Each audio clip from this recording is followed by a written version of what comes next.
dan kita meyakini bahwasanya Allah berada di atas, ya. Ini bukan perkara baru, ini perkara yang ijma. Barang siapa yang menyelisih, dia telah menyelisih ijma ulama. Adapun mengenai dalil dan anehnya para hadirin, ya, yang termasuk menyatakan Allah di atas, banyak ulama Syafi'iyah, banyak sekali. Banyak ulama Syafi'iyah.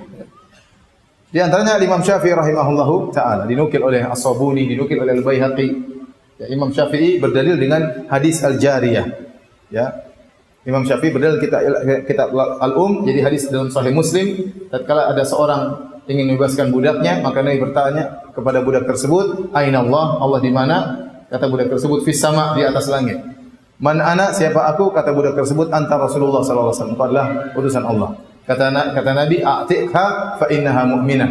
Bebaskanlah, merdekakanlah budak ini, sesungguhnya dia seorang budak yang beriman, ya.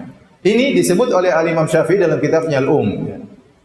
Kemudian dijadikan dalil oleh Imam Syafi'i. Oleh karena dinukil oleh Al-Baihaqi dan juga dinukil oleh As-Sabuni, ya, tentang pendalilan Imam Syafi'i ini tersebut. Ya. Di antaranya seperti pernyataannya Al-Muzani, murid langsung Al-Imam Syafi'i. Di awal kitabnya disebutkan Allah istiwa di atas arsy dengan zatnya. Ya.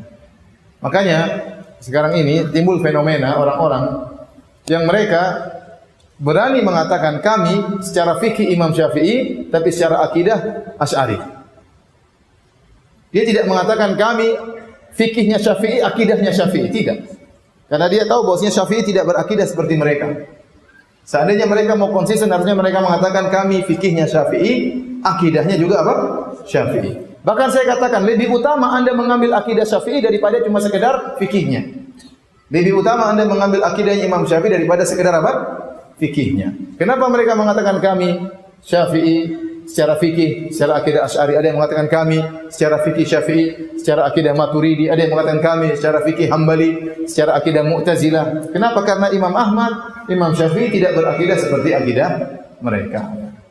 Ini isyarat bahwasanya mereka tidak ridho dengan akidahnya Imam Syafi'i. Kalau mereka mau belajar bukunya Al-Muzani, murid langsung Imam Syafi'i dalam kitabnya Syarh Sunnah lil Muzani, sejak awal pembukaan dari buku tersebut sudah dikatakan Allah dengan zatnya berada di atas arsy.